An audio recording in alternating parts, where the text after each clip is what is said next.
지난 주일 말씀 복이 있나니 모든 인생이 바라고 원하는 복이 있다면 추구하고 갈망하고 소원하는 것만이 아니라 우리가 신앙 안에서 하나님이 복이십니다. 하나님이 함께 하심이 복입니다. 모든 복은 하나님으로부터 오는 것입니다.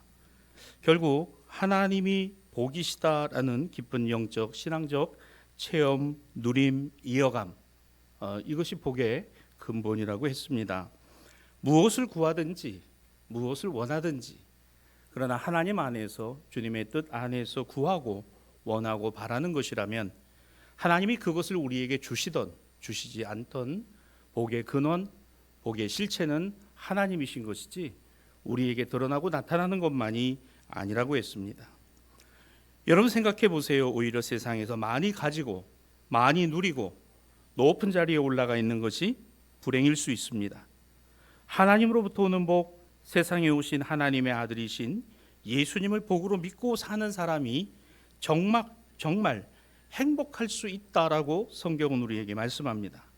그런 사람에게 복이 있나니 그에게는 복이신 하나님이 함께 하시기 때문인 겁니다. 여러분 날마다 하나님이 함께 하심으로 하루를 시작합니다. 함께 하심으로 살아갑니다. 함께 하심으로 이 하루를 마무리합니다. 복 있는 사람의 신앙과 믿음인 줄로 믿습니다. 그래서 이 말씀을 한번 다시 기억하죠. 고린도전서 15장 19절 우리 지난주일에 함께 보았던 말씀인데요. 만일 그리스도 안에 우리가 바라는 것이 다만 이 세상의 삶뿐이라면 정말 불쌍한 사람이라는 겁니다. 다만 우리가 신앙이 있고 믿음이 있다라고 하면서 내가 바라고 원하고 소원하고 구하고 갖고자 하는 행복이 이 세상에 있는 것이라고 믿는 사람은 어떤 사람이에요? 불행한 사람이라는 겁니다. 불쌍한 사람이라는 겁니다. 여러분 이게 성경이 그저 특정한 사람들에게 주고 있는 내용일까요? 인생이 그렇다는 겁니다. 이렇게 생각하지 않는다는 겁니다. 그러나 신앙 안에서 생각해 보라는 거예요. 우리가 바라는 게 다만 이 생뿐이면, 이 세상의 삶에 있는 것이라면, 이 세상에서 얻고 구하는 것이라면, 그게 다라면 정말 어쩌면 우리는 불행한 삶을 사는 것에 그치는 것이라는 거죠. 우리는 누구와 함께 무엇을 위해 사나요? 지난주에 이런 말씀을 들었습니다. 세상에서 보잘것없는 것, 값어치 없는 것, 아무것도 아닌 것처럼 여겨져도 오늘 그것이 주님의 손에, 주님이 계신 곳에, 주님이 있는 곳에 넘겨지고 옮겨지고 올려지면 그것이 가장 귀한 것이 되고 복된 것이 되고 나눔이 되고 은총이 되고 축복이 되니 보리떡 5개와 물고기 2마리라 그랬어요. 아무것도 아닙니다. 어쩌면 그거 가지고 그것이 내 전부라고 생각할 때 세상의 가치로 보면 가장 보잘것없는 것이기도 해요. 뭐 그렇게 드러내놓고 자랑할 만한 것도 아닙니다. 그런데 주님의 손에 올려뒀어요. 주님의 손에 안드레가 올려놨습니다. 거기에 주님이 계시기 때문인 거죠. 여러분, 여러분의 가정을 주님께 올려놓으십니까? 여러분의 자녀들을 주님께 올려드리시나요? 여러분의 생업과 삶을 주님께 올려드릴 수 있기를 바랍니다. 세상에서 볼 때 아무것도 아니고 별것 아니고 값어치 없는 것이고 보잘것없는 것이다. 그건 세상의 기준이고 주님이 계시니 주님의 손에 주님의 말씀에 순종해서 주님의 뜻을 따라서 주님께 올려놓으면 주님께서 축복하시고 주님의 손에서 베풀어지는 것은 나의 손으로 행하는 것과는 비교도 할 수 없는, 오늘 내가 할 수 있는 내 손의 재주가 아니라 세상을 말씀으로 지으신 하나님의 전능하신 손길이 오늘 거기에 임하고 역사하신다는 거죠. 날마다 우리 성도들의 삶과 생업의 자리가, 가정이 하나님의 역사하심 속에 있게 되기를 주님의 이름으로 축원합니다. 그러면 이런 복을 받아 사는 사람, 즉 하나님과 형통함으로 살 때 만사 형통이라는 것이 어떤 어려움도, 어떤 고난도, 어떤 역경도, 신앙적 위기도 없는 것일까? 아닙니다. 오늘 본문을 통해 여러분과 함께 나눌 은혜가 바로 이것입니다. 구약 본문 창세기 45장의 내용은 요셉의 이야기죠. 요셉의 형들은 과거 자신들이 요셉을 팔아 넘긴 것에 대해서 참으로 그들에게는 그 동생은 지워져 있었습니다. 그런데 이 동생이 애굽의 총리가 되었을 줄이야. 가나안 땅에 기근이 들어서 애굽에 가서 양식을 구걸해야 되는 처지와 형편에 빠졌습니다. 그런데 놀랍게도 그 애굽의 실권자는 자신들이 죽었다라고 아버지께 이야기하고 자신들이 버렸던 바로 그 요셉 동생이었던 거죠. 두려웠습니다. 보복을 받을 것을 생각했습니다. 예상했습니다. 그런데 요셉은 오히려 자신의 형들을 관대하게 대했습니다. 요셉은 자신을 노예로 팔아넘겼던 형들을 애굽에서 다시 만났지만 보복하지 않았습니다. 그래서 요셉의 전 일생을 두고는 성경은 그를 이렇게 이야기합니다. 복된 사람의 전형이라고요. 그는 복 있는 사람으로 오늘 성경에서 딱 인쳐진 사람입니다. 이 말씀 한 절에 요약되어 있어요. 창세기 39장 2절입니다. 요셉에 관하여 성경은 이렇게 이야기합니다.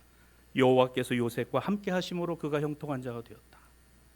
형통한 자라고 하는 결과가 중요한 게 아니라 왜 형통한 자가 되었는지를 말씀하고 있으니 누가 함께 하심으로? 여호와께서 함께 하심으로. 하나님이 함께 하심으로. 왜 하나님이 함께 하셨다는 거예요. 여러분, 하나님이 함께 하시는 사람은 두려울 게 없어요. 하나님이 함께 하시는 사람은 누구도 어떻게 할 수 없습니다. 사람의 재주가 아닙니다. 여호와께서 함께 하심으로 형통한 자가 되었다. 그런데 여러분, 이 형통함이 되었던 요셉의 일생은 어땠습니까? 모함받고 구덩이에 빠지고 감옥에 모함을 받아서 또 그는 그 감옥 생활이 지긋지긋할 정도로, 그러니까 그런 삶을 두고 형통하다 하나님의 함께 하심으로 복이 있다? 세상의 가치와 기준으로는 도대체 이해할 수 없는 것이기도 합니다.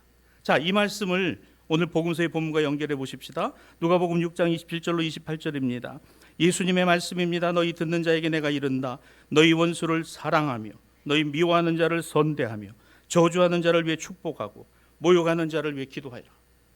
여러분, 이 말씀과 누구와 연결돼요? 예수님의 말씀이지만 이 같은 삶을 살았던 누구? 요셉이었던 거예요. 요셉은 이런 삶을 살았다는 겁니다. 왜 살 수 있었을까? 하나님이 함께 하심으로.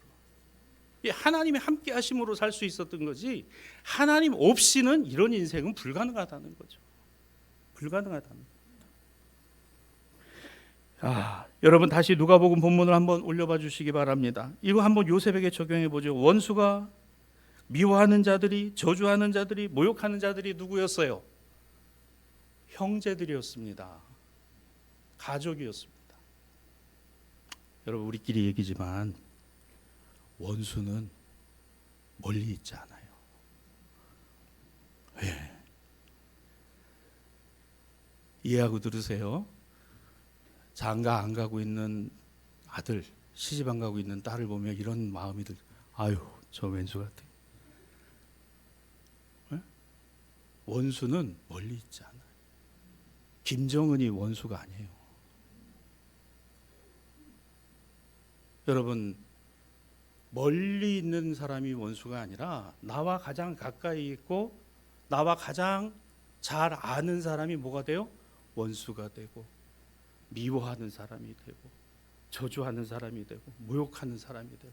그래서 힘든 거예요. 가까웠기 때문에 멀어지니까 원수가 되는 겁니다.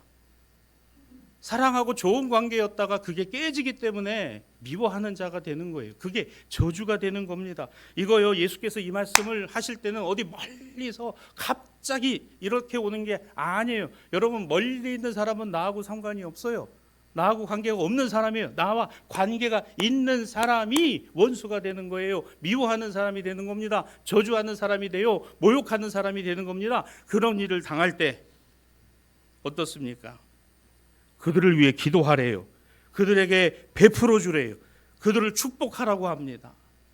예수님의 말씀입니다. 더 나아가 여기까지면 이해를 하겠는데 29절로 30절입니다. 그래서 그들이 너희의 뺨을 치면 젖밤도 돌려대고 겉옷을 빼앗거든 속옷도 주고, 그리고 내 것을 가져가는 자에게 다시 달라고 하지도 마라. 여러분, 어서 모르는 사람이 와서 나한테 이런 부탁하는 거 없어요. 내가 아는 사람이고 나와 가까이 있는 사람들입니다. 근데 이렇게 하기가 정말 쉽습니까? 정말 이게 가능한 이야기일까요? 불가능한 이야기입니다. 내가 모르는 사람에서 오는 것 아닙니다. 가까이 있는 사람, 아는 사람, 관계가 있는 사람. 어쩌면 가장 밀접한 사람에게서 이와 같은 것이 온다고 했을 때 이렇게 할 수 있을까? 예수님이 말씀하신 거니까 해야 하겠죠. 쉬워요? 여러분, 요셉의 경우만 보아도 그렇습니다. 가족이었습니다. 형제들이었습니다. 말처럼 쉽지 않았습니다. 이건 그토록 나를 미워하는 사람에게, 나를 원수로 여기는 사람에게 사랑하며 선대하며 축복하며 기도해 주라고요. 요셉은 어땠을까? 여러분, 여기서 요셉의 형통이 구덩이에 빠지고 노예로 팔려가고 감옥에 모함받아 들어가고 그리고 그것에서 또 실패를 경험한 그 모든 과정들을 통해서 요셉을 하나님이 만들어 가시고 다듬어 가시고 그의 분노도 그의 원망도 그의 인생에서 내가 너와 함께 있어, 내가 너와 함께 있어, 주님이 나와 함께 하고 계심을 내가 믿나이다, 주님 내가 믿습니다. 여기까지 돼야 형통인 거예요. 하루아침에 요셉이 여러분 그렇게 된 게 아닙니다.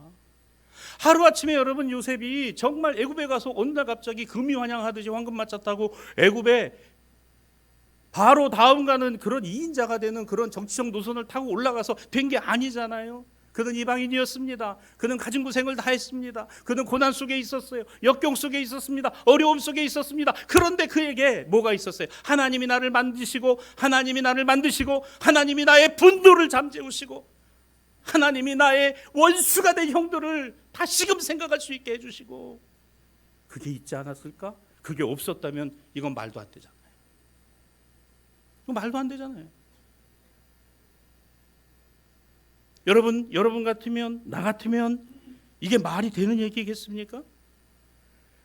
우리가 다 압니다. 나를 미워하는 사람에게, 나를 원수로 여기는 사람에게 사랑하고 선대하며 축복하며 기도해 주라. 이게 그렇게 될 수 있는, 그런데 그 과정을 지나가다 보면 다시 예수님의 말씀입니다. 원수를 사랑하며 미워하는 자를 선대하고 저주하는 자를 위해 축복하고 모욕하는 자를 위해 기도해라. 나 자신을 두고 하는, 여러분, 나 자신을 어떤 사람으로? 복 있는 사람으로 만드시려. 나를 어떤 사람으로? 당신의 복을 주시는 사람으로 만드시기 위해서. 그렇습니다. 우리는 이렇게 생각해요. 이건 예수님만 하실 수 있는 일이야. 이건 예수님이니까 하시는 일이지. 이걸 내가 어떻게 해? 그죠? 여러분, 이게 내가 그렇게 할 수 있는 일이 정말 아니에요. 그렇습니다. 여러분, 조금 더 나가서 지난주에도 말씀드렸지만 목사님은 이런 거 좀 하시면 좋겠다, 이렇게 했으면 좋겠다, 그런 생각도 하시잖아요. 근데 저도 어려워요. 저도 쉽지 않아요. 이게 정말 쉽냐 말입니다. 아니거든요. 예수께서 이 같은 우리의 성정을 모르십니까? 우리가 이거 안 된다는 거 예수님이 모르실까요? 중요한 건 이겁니다. 너 복은 하나님께 있다고 믿어? 예. 하나님이 복이신 거 알아? 예. 그 복을 가지고 살아가는 사람의 신앙과 믿음이 복이 있다, 너 정말 확신해? 그렇습니다. 그러면 하나님의 뜻이 이것이라면,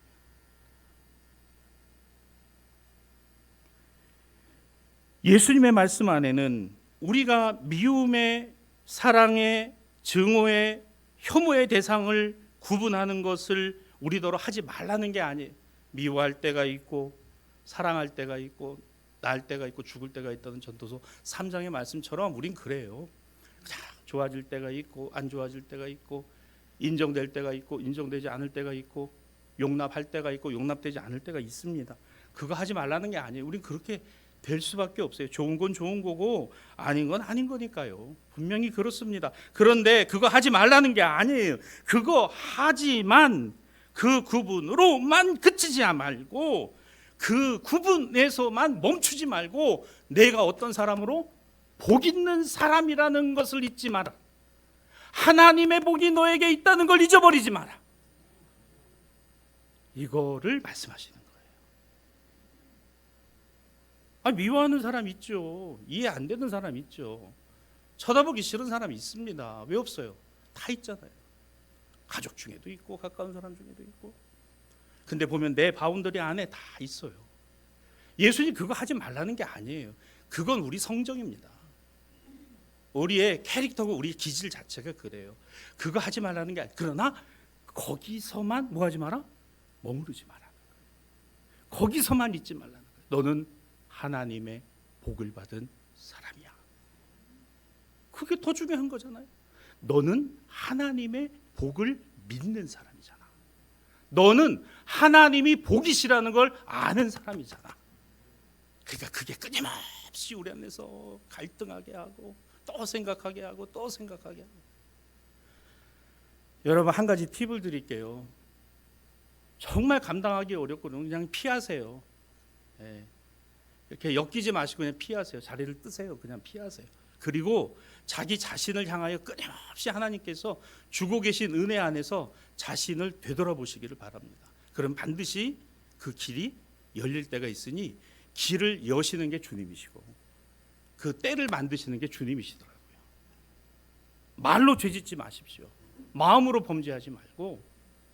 그러나 미움이, 증오가, 분노가 우리 안에 일어날 때마다 거기에만 머무르지 말고 나는 하나님의 복을 받은 사람이다.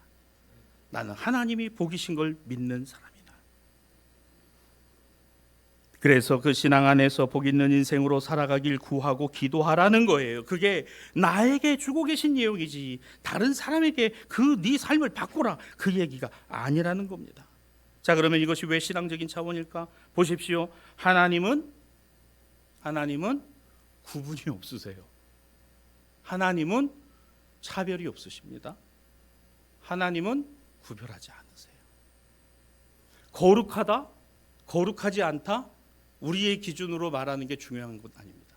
하나님에게서 거룩하다 하신 것과 속되다 하신 것은 하나님께 있는 것이지 하나님은 구분하고 구별하시는 하나님이 아니시라는 거예요. 미워하시고 원수 맺는 것 하나님은 없으세요.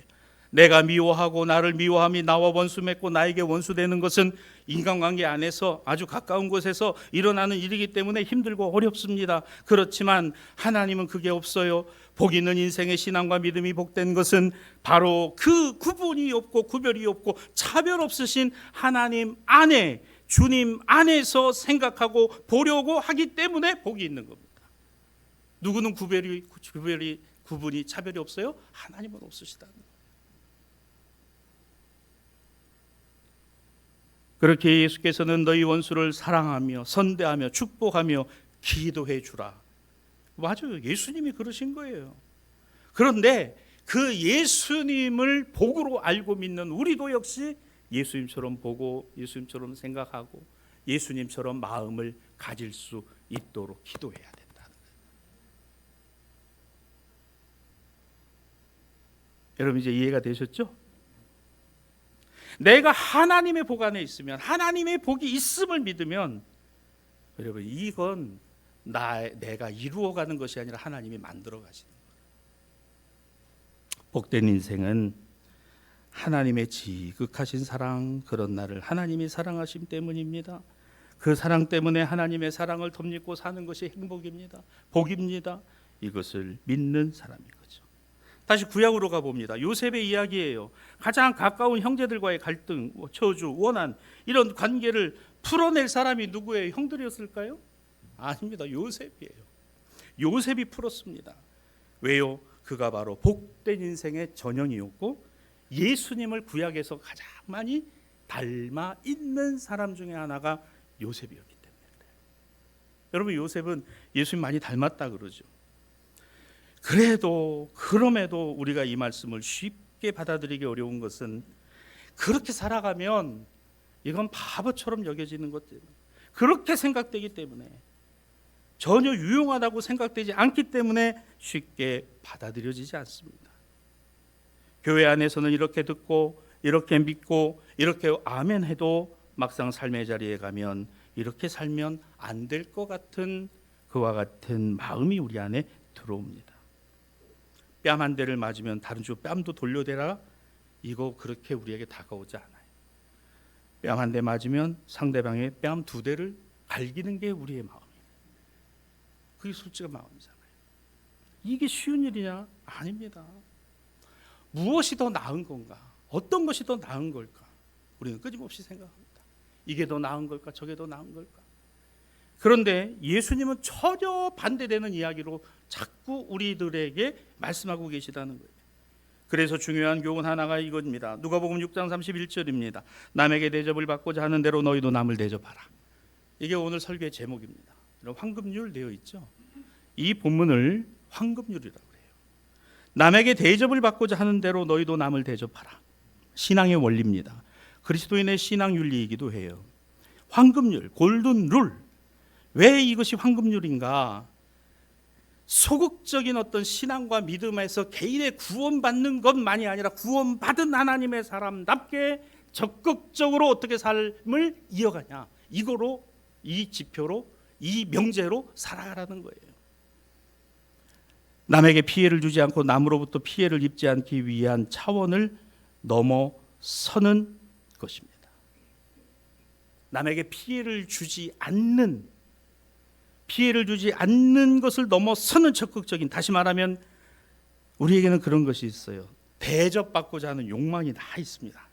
어떤 자리, 어떤 위치, 어떤 상황, 어떤 조건을, 그런 것을 더 넓게, 높게, 많이 주고 얻고 바라보고 생각하고 구하고, 이게 우리에게 있어요. 이게 욕망이고 욕심이기도 합니다. 자, 이걸 한마디로 대접이라고 하십시다. 대접받고자 하는 욕망. 근데 이게 나쁜 걸까요? 여러분, 나쁘진 않아요. 왜? 그것이 우리의 성정이고 우리가 갖고 있는 마음의 바탕에 있기 때문에 그렇습니다. 그런데 예수님이 말씀하시는 적극적인 이 신앙의 원리, 황금률은 뭐냐 하면, 먼저 남에게 대접하는 선의가 있어야 된다는 거예요. 너희가 뭐 하길 원하면, 대접받고자 한다면 먼저 대접하라는 거예요. 먼저 적극적으로 하라는 거예요. 성도 여러분, 생각해 보십시오. 여기서 말하는 남이 어쩌면 서로 대접을 해주고 대접을 기대할 만한 가까운 이웃이나 친구입니다. 그런데 어느 순간 그런 존재에서 남이 돼버렸어요. 남이 돼버렸어요. 그럴 수 있어요. 나아가 너가 남이 되고 남이 원수가 되는 일은 우리가 살아가는 세상사에서 비일비재합니다. 그게 우리가 사는 삶의 일상이기도 해요. 그러면 나는 어떻게 해야 될까? 어떤 삶을 살아가는 것이 하나님 뜻에 합당한 것이 될까? 예수님 말씀대로 하면 어떻게 하는 것이 맞을까? 이거 생각해 봐야 되죠. 또 있습니다. 상대방이 나에게 그 관계가 깨져서 원수가 되고 모욕하는 자가 되고 저주하는 자가 되었다고 하십시다. 나는 그걸 끌어안고 기도해야 될 주님의 말씀이 있어요. 동시에 또 하나 생각해야 될 게 뭘까요? 내가 누군가에게 뭐가 되고, 원수가 되고 저주하는 자가 되고 모욕하는 자가 되고, 그래서 그 사람이 나로 인해서 그 같은 상처를 받고 그 같은 마음으로 살아가는 것은 없을까? 이거 생각하라는 게 이 본문에 담긴 의미라는 겁니다. 여러분, 여기서 우리는 자유롭지 않아요. 내가 피해를 받는 것에 대한 속상함이, 그런데 동시에 내가 누군가에게 피해를 주고 있다라는 죄책감이 없다는 거예요. 그게 없다는 겁니다. 여러분, 나는 다 잘하는 사람일까요? 나는 다 하나님 뜻에 합당한 사람입니까? 나는 하나님 보시기에 다 합당한 말과 언행을 갖고 살아갑니까? 아닐 수도 있어요. 아니기도 합니다. 누군가 나에게 상처를 줍니다. 누군가 나를 모욕합니다. 누군가 나를 저주합니다. 누군가 나에게 아닌 소리를 합니다. 그것 때문에 속상하고 화가 나고 분노하고 안타까워해요. 그런데 동시에 내가 누군가에게 그런 사람처럼 되어 있지는 않을까? 내가 누군가에게는 그런 원망 들을 만한 사람은 아닐까? 이 생각까지 미쳐야 되는 것이 주님의 가르치십니다. 이게 황금률의 근본이라는 것입니다. 성도 여러분, 우리에게는 죄악의 본성이 있어요. 마음 바탕의 본성이, 다른 사람이 나에게 조금이라도 서운하게 한 것은 분노하지만 정작 자기 자신이 남에게 큰 잘못을 했음에도 조금도 미안하다라고 여기지 않아요. 이게 자기보호 본능입니다. 남에게 무시를 당하면 속이 상해서 씩씩거리고 잠 못 잡니다. 그러면서도 자기 자신은 남을 무시하는 일에 아무렇지도 않게 생각하는 경향성이 내 안에 있진 않을까? 그걸 성경은 죄악의 본성이라는 거예요. 우리에게 죄악의 본성. 우리 모두에게 다 있습니다. 이거요. 내가 이걸 극복하려면 절대로 안 되더라. 주님이 오늘 나의 복이시고 주님만이 이 사랑의 완성자시니 주님의 마음이 내 마음이 되고 주님의 시각이 나의 시각이 되게 하여 주옵소서. 뭐 하라? 기도하세요. 뭐 하십시오? 기도하십시오. 기도해야 돼. 이게 기도예요. 그러므로 예수님은 그리스도인 된 우리는 누구나 다 할 수 있는 일반적인 세상의 윤리를 동의하라고 하시는 게 아니에요. 더 높은 차원입니다. 더 깊은 차원입니다. 더 넓은 차원입니다. 그리고 더 높은 차원입니다. 이것이 뭘까? 바로 하나님 은혜의 사랑에 따르는 황금률이에요. 하나님의 은혜가 황금이고 하나님의 구원이 황금과 하나님의 사랑과 긍휼하심이 황금처럼 빛날진데 오늘 그것을 소유한 자가 복이 있고 누리는 자가 복이 있고 가치 있게 여기는 자가 복이 있고 그렇죠. 하나님의 은혜가 떠나면 내 인생은 뭘까? 하나님의 사랑을 모르면 내 인생은 뭘까? 하나님의 구원이 없으면 다만 이 생뿐이면 내 인생이 무슨 의미가 있는 걸까? 이거 생각하지 않은 사람이 예수 믿는다고요? 거짓말입니다. 이거 없이 교회 다닌다고요? 이제부터 생각해 보십시오. 과연 나에게 중요한 가장 중요한 그 중요한 한 가지가 있다면 무엇일까?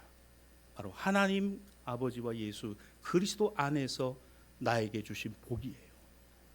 이 복을 깨닫고 누리는 저와 여러분이 되기를 주님의 이름으로 축원합니다. 그러면 이거죠. 나쁜 일 안 하는 거 당연한 겁니다.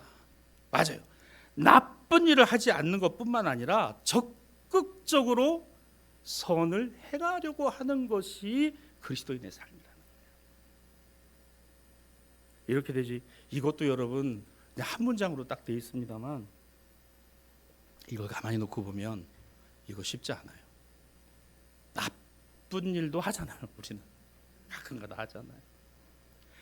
적극적으로 선을 행하라.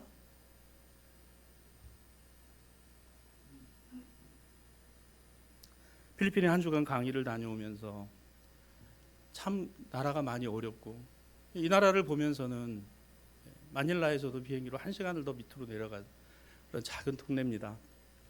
이 동네에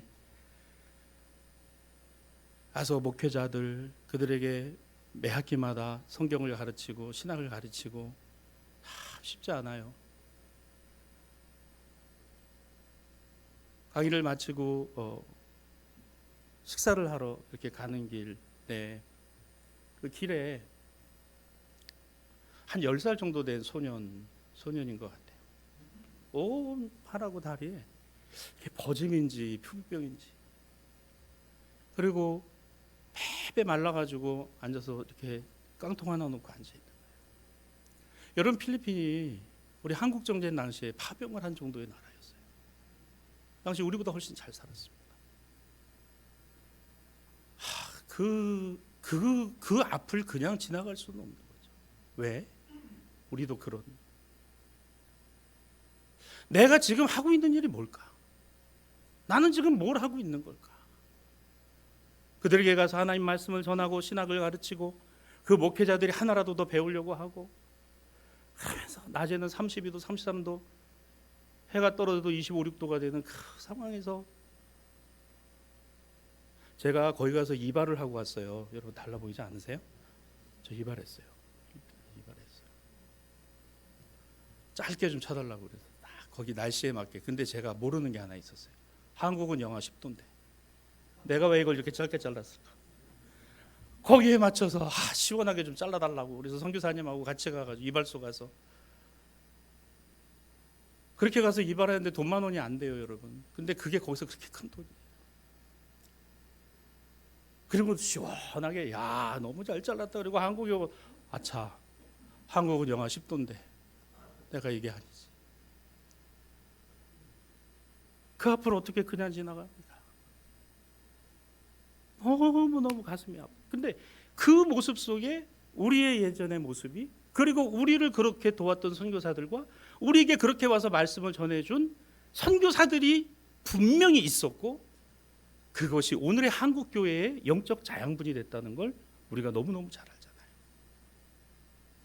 그래도 이번에 가서 거기 현지인 사역자들 뭐 다 해가지고 한 40여 명 제가 밥을 샀어요. 너무너무 좋아. 우리 여러분들이 함께 해주셔서 제가 밥을 살 수 있었어요. 근데 그걸 보면서 야, 이게 뭔가 내가 대단한 일을 하고 있구나. 그게 아니라 너희가 주는 것이 너희가 받은 것이 있기 때문에, 누군가 나에게 먼저 우리 한국에, 이 땅에, 조선에 손을 내민 그것 때문에 우리가 오늘 그 일을 할 수 있는 것이 되었으니, 이건 내가 하고 있는 게 아니라 하나님이 하시는 일, 하나님이 흘러가게 하시는 일. 사랑하는 여러분, 여러분의 건강이 하나님이 쓰시고 하나님이 이 일을 하는 일에 흘러갈 수 있게 해주십시오. 여러분의 재능과 여러분의 재물이 하나님의 손에서 흘러갈 수 있게 해주시기 바랍니다. 그게 바로 가장 귀하고 빛나는 황금 같은 하나님의 말씀이고 복이기 때문에 그렇습니다. 사랑하는 성도 여러분, 복된 인생의 모습이 바로 황금률의 모습이에요. 왜? 그만큼 귀한 것입니다. 값진 것입니다. 인생을 살아가는 것 중에 오늘 구약의 요셉처럼 요셉의 신앙과 믿음의 깊이가 오늘 우리에게 주고 있는 교훈이기도 합니다. 창세기 45장 7절로 8절입니다. 요셉은 형들 앞에 이렇게 고백하지요. 하나님이 나를 보존해 주시고 나를 형님들보다 먼저 보내주셨고, 나를 이리로 보내신 분은 형님들이 아니라 하나님이시니, 하나님이 나를 바로의 아버지가 되게 하시고 주님이 되게 하시고 이 땅의 통치자가 되게 하셨으니, 형님들이 한 게 아니요, 형님들을 내 가슴에서 묻고 하나님께 기도하고 하나님이 나를 이렇게 만들어 형님들을 보게 하셨으니, 누가 하신 일이다? 하나님이 하신 일입니다.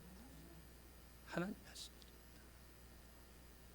여러분, 여러분의 믿음이 올 한 해 하나님이 하십니다의 믿음이 되시기를 주님의 이름으로 축원합니다. 하나님이 하십니다. 하나님이 나를. 그렇습니다. 자신이 받은 고난과 어려움이 인간으로부터 온 것이 아닙니다. 형제로 온 것이 아닙니다. 하나님이 나를 다듬으시고 하나님이 나를 만드신, 자신이 하나님의 선하신 뜻 가운데 살아왔음을 고백합니다. 하나님께서 선하신 뜻으로 자신을 인도하고 계시다는 확신을 가졌습니다. 그렇습니다. 하나님만이 복입니다. 그러므로 복은 하나님께로부터 오는 것입니다. 내게 주신 복은 나에게 있는 모든 것이 하나님의 복입니다. 시간도 복이요, 재능도 복이요, 재물도 복이요, 물질도 복이요, 건강도 복이요, 가정도 복입니다. 자녀도 복입니다. 원수가 아니에요. 모욕하고 저주할 게 아니에요. 안탄하고 낙심할 일이 아닙니다. 하나님이 복이십니다. 하나님이 복되게 하시기 때문이죠. 말씀을 마무리합니다. 이거 하나 기억합시다. 복된 인생의 모습, 빛나는 하나님의 복이 있습니다. 복된 인생의 모습에는 빛나는 하나님의 복이 드러납니다. 황금 같은, 그렇습니다. 다듬어지고 만들어지고 재하여지고 닦여지는, 그래서 정금 같은 불순물이 하나도 없는 이런 복된 인생으로 날마다 살아가시기를 주님의 이름으로 축원합니다. 누가복음 6장 37절 38절. 그럼 어떻게 할까요? 비판하지 마십시오. 정죄하지 마십시오. 용서하세요. 주세요. 너희가 헤아리는 그 헤아림으로 너희도 헤아림을 받는 것이니, 오늘 주님이 우리에게 주신 이 말씀은 너희가 내 안에, 내가 너희 안에, 이것이 복이야. 이것이 복 있는 삶이야. 오늘 서신서 고린도전서 15장 50절입니다. 그러므로 혈과 육은 하나님의 나라를 이어받을 수 없다. 사도 바울은 이야기합니다. 그렇습니다. 신앙과 믿음은 혈과 육으로 하는 게 아니에요. 하나님의 은혜와 성령 안에서 우리로 하나님의 사람을 만들어 가시고 다듬어 가시는 주님의 손길 때문에 신앙과 믿음이 이어져 가는 것입니다. 어떻게 할까요? 오늘 시편 37편 3절의 말씀처럼 여호와를 의뢰하고 여호와를 의지하고 여호와를 신뢰하고 선을 행하라. 선을 행하라. 그가 복 있는 사람이다. 복된 성도, 축복의 가정, 은혜로운 교회, 오늘 생명이신 그리스도 안에서 우리 교회가 올 한 해 더 넓어지고 더 길어지고 더 깊어지고 더 높아지는 우리 교회 되고 여러분의 가정과 생업이 되시기를 우리 주님의 이름으로 간절히 축복합니다.